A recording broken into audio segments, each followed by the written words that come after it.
berbagai latar belakang suku bangsa, agama, dan sosial.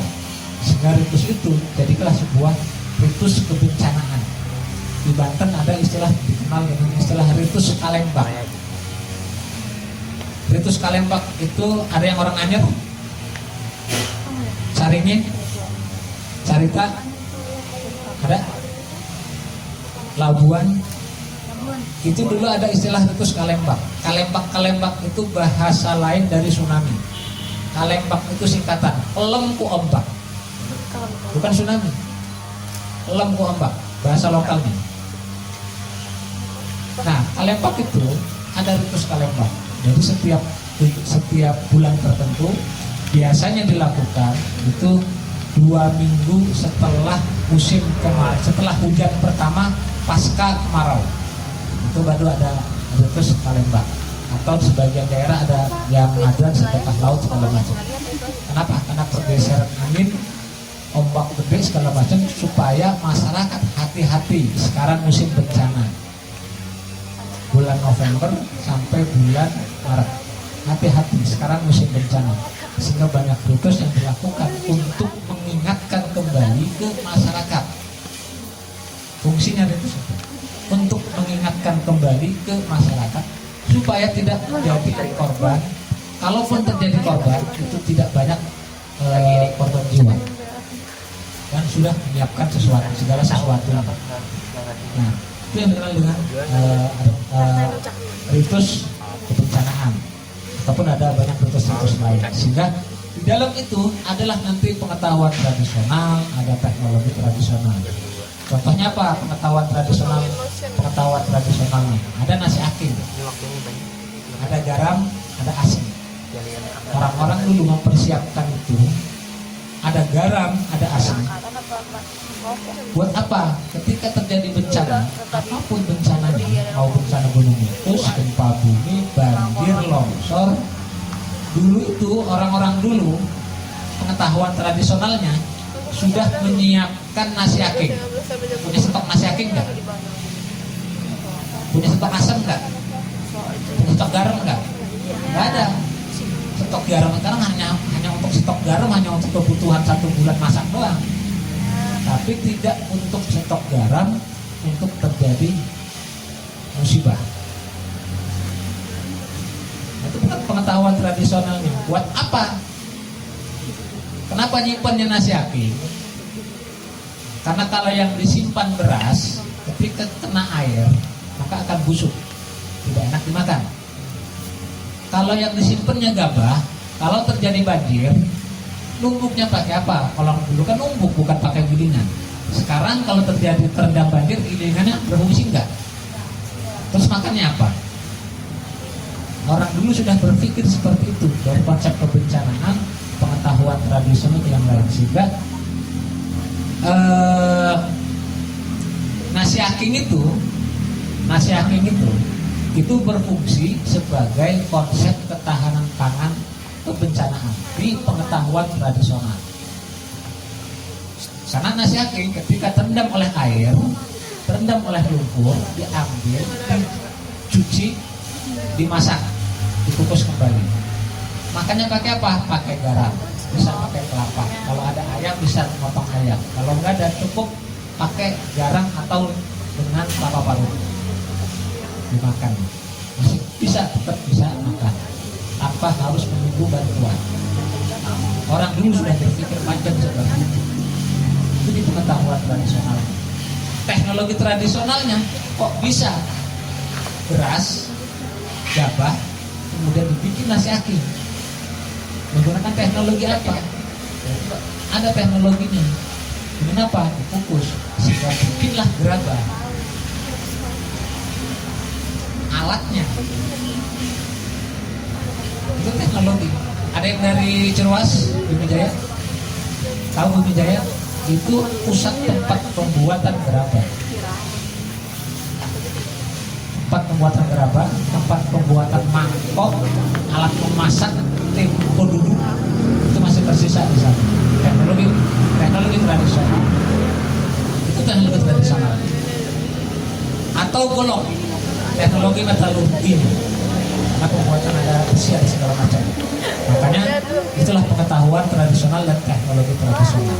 Ketika diolah dibikin ketemuan apapun, pasti akan ketemu di unsur budaya 11 item tadi. Kalau di seni nanti, kalau di seni, seni itu adalah ekspresi dari 10 unsur kebudayaan. Seni itu adalah ekspresi dari 10 unsur kebudayaan. Cagar budaya, agama muslim, sekolah itu ekspresinya. Nah, dari pengetahuan tradisional, terus ada aktivitas masyarakat biasa yang dikenal dengan istilah permainan rakyat atau dolanan atau dolanan permainan rakyat. Ada permainan rakyat ini juga ciptaan untuk kebudayaan. Ada yang masih mengenal permainan petak umpet. Ada yang masih mengenal permainan, kalau di Serang dikenal dengan istilah tam-tam buku, atau di Sunda dikenal dengan istilah orey-oreyan. Nah itu permainannya, permainan semi militer, olahraga permainan rakyat adalah permainan wajib militer orang-orang dulu. Dimulai dari tam-tam buku, diakhiri dengan petak umpet, atau istilah lain roketum atau rok-rokan. Petak umpet itu adalah permainan ketika markas kita diserbu oleh musuh dan markas sudah dikuasai oleh musuh, kudeta, baru itu melarikan diri, menyimpan orang masyarakatnya di tempat persembunyian yang kuat untuk melawan,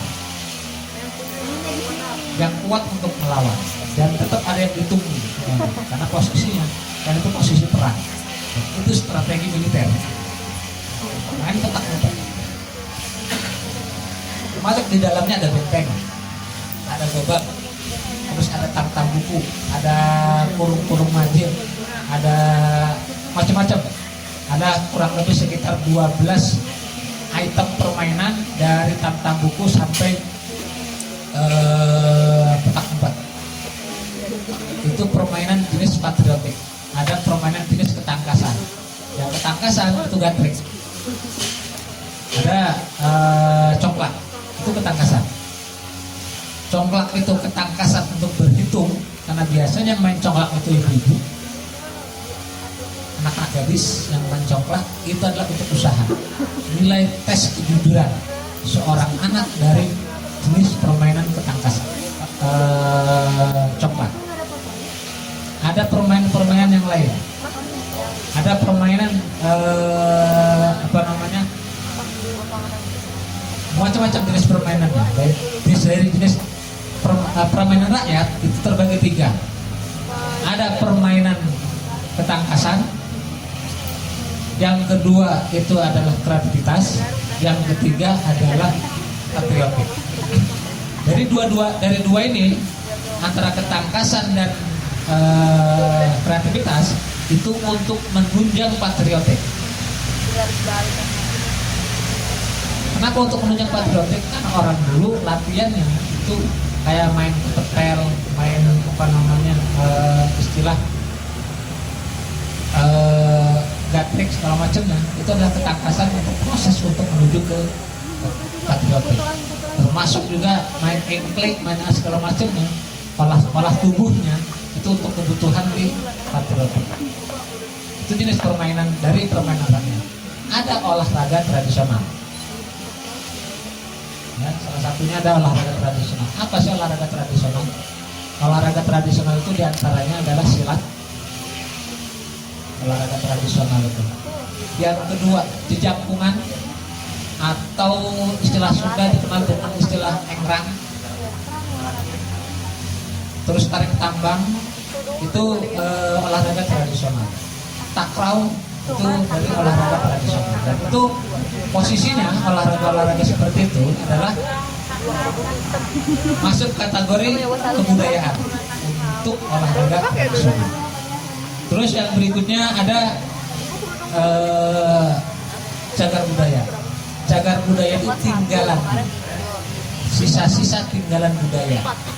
Itu adalah cagar budaya. Contoh ketika menemukan sesuatu, bangunan, tempat, benda, segala macam, itu dari unsur kebudayaan, dari manuskriptus segala macamnya, itu tinggalan budayanya adalah kebendaan. Ada golok kuno, ada rumah kuno, terus juga ada gelas kuno. Nah, itu tinggalan budayanya secara fisik. Yang 10 itu adalah intangible, non fisik, sementara 1 itu fisik, tangible. Makanya undang-undang pemajuan kebudayaan itu ada 11. Nah, berikutnya ada tradisi lisan. Kenapa ada tradisi lisan itu masuk kategori kebudayaan? Karena orang dulu ketika menyampaikan sesuatu itu bukan dengan melihat video, bukan hanya dengan membaca buku, tapi posisi kayak gini, tatap muka antara murid dan guru, antara orang tua dan anak, bercerita. Itu tradisi lisan, menyampaikan sesuatu itu dengan tradisi lisan. Tari itu, unsur tari dalam seni itu masuk kategori tradisi lisan. Pencak silat pun masuk kategori tradisi lisan, karena hanya bisa diajarkan lewat lisan, lewat berhadapan langsung. Musik itu tradisi lisan, kecuali musik pentatonik. Musik pentatonik yang sudah ada kunci baru itu bisa ngulik sendiri. Tapi kalau musik-musik tradisional itu semuanya itu masuk kategori tradisi lisan. Masuk tradisi lisan. Nah, makanya kenapa seni itu beda sendiri. Seni itu ekspresi dari 11 unsur kebudayaan. 10 unsur kebudayaan baru muncul ke seni. Ada berapa seni? Ada 8. Seni itu ada 8. Untuk sekarang, artinya posisinya bukan secara ini, artinya nanti kalian bisa memilih di antara ke-8 jenis kesenian itu. Pertama, seni musik. Kedua, seni tari. Ketiga, seni teater. Keempat, seni film. Kelima, seni media art. Keenam, seni rupa. Ketujuh, lupa saya. Pokoknya lihat di buku Undang-Undang Pemajuan Kebudayaan. Itu seni itu ada 8 item, 8 unsur. Dari ke-8 bentuk kesenian itu adalah ekspresi dari 10 unsur kebudayaan. Masuknya kemana? Seni musiknya musik apa? Apakah musik tradisi lisan? Apakah musik? Kita akan ketemu berdasarkan ini segala macam. Kenapa seni itu masuk di unsur kebudayaan? Sebagai ekspresi, karena orang hidup butuh ekspresi. Orang hidup butuh hiburan. Orang hidup butuh ketenangan. Orang hidup butuh. Seni itu unsur emosi. Ya, seni itu unsur emosi. Tergantung siapa yang memainkan. Belakangan ini ada yang cukup fenomenal, yang diakui dunia. Jenis permainannya itu Alek Bata, permainan fingerstyle. Oh, bata ya. Ya, Alek Bata, permainan fingerstyle. Bermain gitar tidak lazim seperti orang-orang layaknya, termasuk pencipta gitarnya sendiri. Itu Alek Bata. Kenapa? Karena dia berhasil memainkan gitar gaya orang Eropa dipadukan dengan gaya orang Nusantara, khususnya dari Jawa, dengan formasi harmoniknya. Dengan harmoniknya, formasi harmoniknya. Karena yang dikenal oleh masyarakat Nusantara untuk dunia seni musik adalah seni harmonik, harmonisasi, bukan egoistik. Sementara seninya orang Eropa itu egoistik, menampilkan solo gitarnya, menampilkan solo bassnya, menampilkan solo pianonya, dan menampilkan solo drumnya. Mereka itu egoistik. Tapi ketika masuk ke Jawa, Jawa itu harmonisasi. Siapapun perannya sama. Pemegang kecek, pemegang kendang, pemegang gambang, main gamelan, semuanya sama. Sehingga nadanya pun enak didengar, nikmat dirasakan segala macam. Emosi pribadinya itu terjaga. Karena seni adalah untuk sesembahan. Beda dengan orang Eropa. Eropa itu seni untuk meluapkan emosional. Nah, ini membedakan masyarakat timur dan masyarakat Eropa untuk diekspresi kesenian.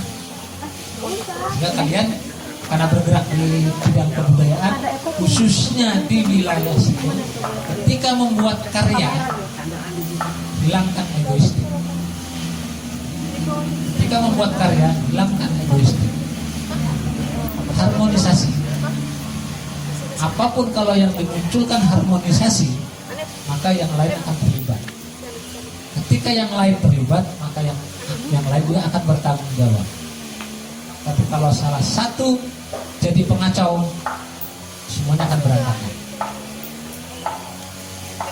Ini simpel, pengetahuan dari satu kalau diulas nggak bakal kelar seminggu, bahkan setahun pun nggak bakal kelar. Kalau diulas, ini hanya untuk gambar. Kenapa Alif Ba tadi diakui dunia cara bermain gitarnya? Karena tidak lazim. Tidak lazim. Semua orang bermain gitar itu pakai emosinya sendiri-sendiri. Hingga style itu. Dia memainkan tekniknya sendiri-sendiri. Tapi tekniknya itu teknik emosional. Hanya melihat, mengedepankan teknik. Tapi tidak enak didengar.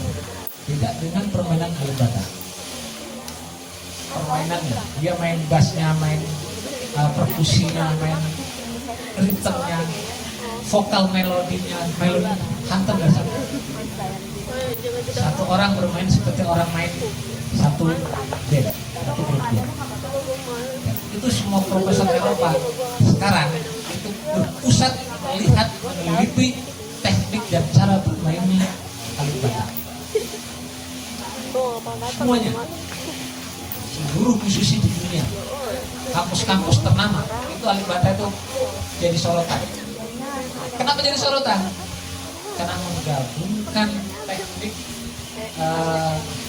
emosi dan lain sebagainya itu dalam satu permainan. Yang kedua, yang bikin menonjol, dia bermain bukan untuk mencari uang. Walaupun uang nggak akan datang, dia bermain bukan untuk mencari uang, hanya untuk ketenangan batin. Sama halnya orang-orang dulu ketika melakukan sebuah ekspresi kesenian itu bukan untuk mencari uang, tapi untuk ketenangan batin. Sehingga rata-rata musiknya abadi, kesenian abadi, karyanya akan abadi. Tapi kalau karyanya hanya untuk kebutuhan ekonomi, maka setelah itu hancur, hilang, sirna. Tapi kalau yang endingnya ketenangan batin, kalau macam ketenangan jiwa, maka ekonomi akan berakhir, karya pun akan ada. Ada istilah kenal degung, musik degung, gending degung untuk Jawa Barat atau dalam Jawa Tengahnya gendingnya, yang hari ini dipakai oleh masyarakat Eropa itu untuk terapi orang-orang yang kena stroke, untuk terapi otak, termasuk juga angklung itu buat terapi. Kok bisa musik buat terapi? Bukan karena nadanya, bukan hanya karena nadanya, bukan karena hanya teknik dan permainannya, tapi karena apa? Karena berawal diciptakan permainan itu bukan kebutuhan ekonomi, tapi ketenangan jiwa, ketenangan batin. Dan ketenangan batin itu kenapa Apa untuk anak ketenangan batin? Supaya hidupnya nyaman, tentram. Kemudian untuk mendekatkan diri kepada Sang Pencipta. Makanya di ritus ada musik, ada seni, di adat istiadat juga ada unsur seni, ada hiburan, ada ekspresi kesenian. Dan hari ini itu muncul dalam satu sosok tokoh fenomenal, itu di tokoh Kalibata. Dia bermain gitar, tapi nadanya nada Jawa, nada gamelan. Dan gamelannya itu lengkap, biasa dimainkan oleh minimal 5-8 orang untuk bermain gamelan, karena ada saron 3, gambang 1, bonang, gong, dan kendang. Tapi dimainkan oleh satu orang dalam satu alat musik namanya gitar, yang hanya 6 senar 10 jari. Itu bisa dimainkan secara bersamaan. Bagaimana cara memberi otaknya, nadanya segala macamnya. Dia memainkan itu karena memang karena kecintaannya terhadap musik, sehingga dia mencari kenyamanan sendiri. Dan bermain bukan untuk mencari ketenaran. Makanya sekarang lagi dicari orang, lagi diburu baik oleh pemerintah Republik Indonesia maupun oleh para produser dan tokoh-tokoh dunia. Kalibata lagi diburu, di proses memburu, manajemen kuil memburu semua. Ini pengen ketemu dan untuk ucapkan terima kasih. Hanya itu doang. Kenapa? Karena tekniknya bisa melunturkan semua teknik bermain gitar, melunturkan. Sebut teknik siluman. Ini tokoh-tokoh fenomenal hari ini, tokoh fenomenal hari ini. Apakah kalian bisa memainkan itu? Sangat bisa. Kalau yang biasa mendengar suara-suara dending, alat-alat tradisional, kemudian diekspresikan ke alat modern, sangat bisa. Dengan apa? Cuman beberapa tahun terakhir untuk teman-teman Besmita hampir rata-rata emosinya yang tinggi, bukan ketenangan jiwanya, tingkat emosinya yang tinggi. Kenapa tingkat emosinya tinggi? Karena tidak percaya satu sama lain punya keahlian. Itu kuncinya. Satu sama lain tidak punya keahlian, satu dan sama lain tidak punya tanggung jawab baik secara individu maupun secara organisasi. Dan itu semuanya, bukan hanya teman-teman di Besmita, hampir semua. Karena kita sudah keracunan ideologi baru yang serba instan. Makanya kebudayaan itu mengembalikan itu. Kenapa kalian mungkin orang pertama yang memahami sekian unsur kebudayaan, sehingga menjadi untuk ketenangan jiwa. Kebudayaan itu untuk ketenangan jiwa. Kebudayaan itu untuk sesuatu dan memiliki dua nilai, antara nilai ekonomi dan nilai edukasi. Apa yang mau kita kembangkan? Kalau yang mau kita kembangkan hanya untuk kebutuhan nilai ekonomi, maka hanya didapat nilai ekonomi. Tapi kalau kita mengembangkan kebudayaan itu untuk nilai edukasi, maka dua-duanya kita akan dapat. Ada nilai edukasi. Itu untuk gambaran umum tentang kebudayaan dan kesenian. Sekarang berbaik ke lokalitas di Banten. Kesenian di Banten itu banyak, budaya di Banten juga banyak. Di antaranya mungkin sekarang yang masuk ke WBTP, warisan budaya tak benda dari Banten. Pertama ada Ubruk, ada debus, ada wayang daring, ada bandrong untuk olahraga tradisionalnya, makanannya ada rapik, ada dendeng, sudah angin lada untuk pengetahuan tradisionalnya. Sekarang yang lagi mau masuk dimasukkan ke usulan baru itu sambal edan. Ada yang tahu sambal edan? Hah? Ada yang tahu sambal edan? Ada yang dari Bojonegara? Ada yang dari Pulau Ampel? Sambal edan itu pengetahuan tradisional itu tentang semua jenis daun muda nih yang ada sekeliling. Daun rambutan, daun beringin, daun apapun daun muda itu dipetik, kemudian dikukus. Setelah dikukus dikasih bumbu urat. Uratnya bukan urat Sunda. Uratnya itu bukan yang kelapanya, bukan yang dikukus dan direbus, tapi dibakar. Kelapanya dibakar, setelah dibakar baru diparut dengan kencur, kasih bumbu, itu namanya sambal edan. Sambal edan itu memiliki nilai filosofi yang cukup mendalam untuk para muda-mudi, karena biasanya sambal edan disajikan untuk proses mengantar arak-arakan makanan lamaran untuk sang pengantin. Yang pengantin perempuan dari pengantin laki.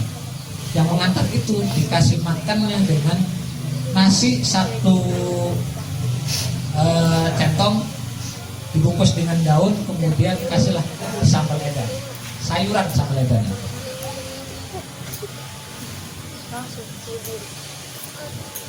Nah, sambal edan ini kenapa dikenal dengan istilah sambal edan? Orang Banten itu ada dua yang dikenal dengan sambal. Ada sambal yang betul-betul sambal yang pedas, ada istilah sambelan. Kalau sambelan itu sayur yang tidak berkuah. Kalau yang berkuah namanya jangan. Kalau orang Serang mengenalnya jangan. Kalau yang berkuah yang tidak berkuah namanya sambelan. Sambal edan itu karena kenapa dibilang edan? Karena seluruh jenis daun muda, daun apapun kecuali daun pintu dan daun telinga. Kenapa dimakan? Untuk mengasih tahu, muda-mudi, cepatlah menikah. Jangan sampai kamu takut kelaparan. Karena seluruh daun muda ini ketika dimakan dengan bumbu ini, dengan diracik seperti ini tidak memabukkan. Tapi kalau salah satunya itu baru itu yang membedakan. Karena sambal edan memiliki musik, nilai filosofi yang cukup. Memang sekarang tidak semua daerah ada, hanya tinggal mungkin 2-3 desa yang masih memiliki tradisi membuat sambal edan. Itu pengetahuan tradisional yang diajukan untuk warisan budaya tak benda dari Provinsi Banten. Di samping tadi ubur-ubus, sate Banten, terabek dan ini. Itu.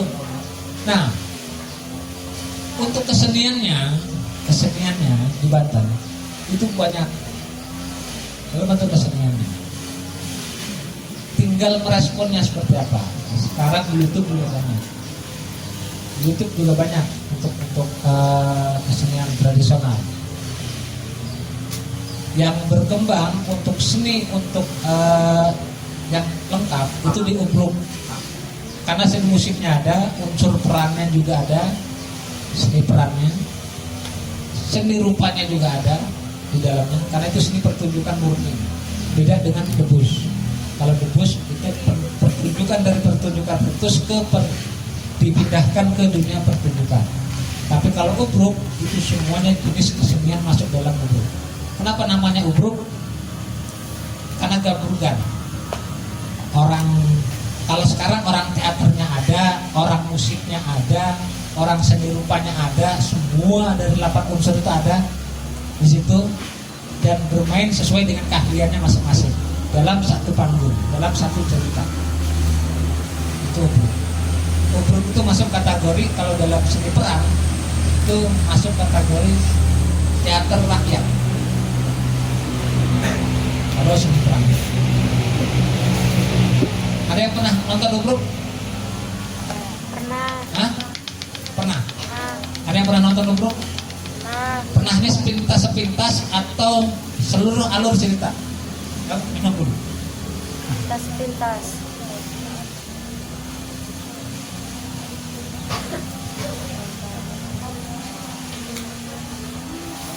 Sepintas atau seluruh alur cerita? Kenalnya? Hah? Seluruh. Ubruk siapa? Kakak Teteh Pandeglang SMA. Pandeglang SMA. Coba sihat.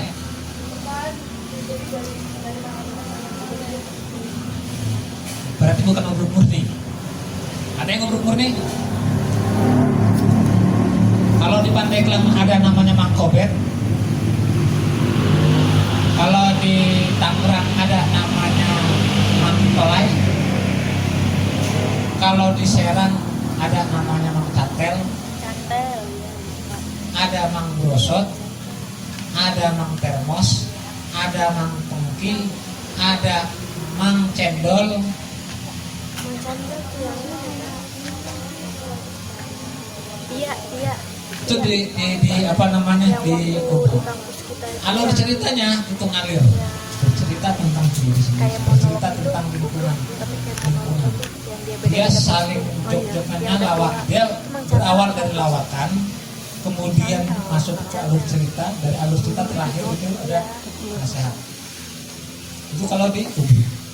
Misalnya kita yang Di luar Ubruk, masuk jasa. seni perang masih ada lagi satu lagi. Iya. Istilah ngandung. Ngandung itu ceritanya khusus tentang ruang lingkup keluarga. Nyandung. Ada tiga unsur. Nyandung, ngandung, nandung. Nyandung, ngandung, nandung. Itu dalam istilahnya nandong. Nama seninya nandong. Nah, ini yang nggak ada. Yang sudah hampir punah. Hanya satu tim yang masih. Kalau mau kalian melakukan sebuah rekonstruksi dan mengembalikan di seni budaya Banten, di sini nandong, seni nandong. Alur ceritanya ngandung, nyandung, nandung. Nandung itu artinya bernyanyi, melantunkan nada-nada seni. Ada foto gitu. Itu nandung. Makanya dikenal dengan istilah dalam bahasa Melayu bersenandung. Bersenandung rindu kan sedih. Menunggu segala macam itu bersenandung. Kenapa sedih? Yang biasanya untuk bersenandung, bernandung itu perempuan. Kenapa sedih? Dianya sedang hamil, sementara suaminya kawin lagi. Nyandung itu poligami. Posisinya lagi ngandung. Alur ceritanya berputar-putar di situ aja. Itu dicerita apa namanya di seni pertunjukan nandong.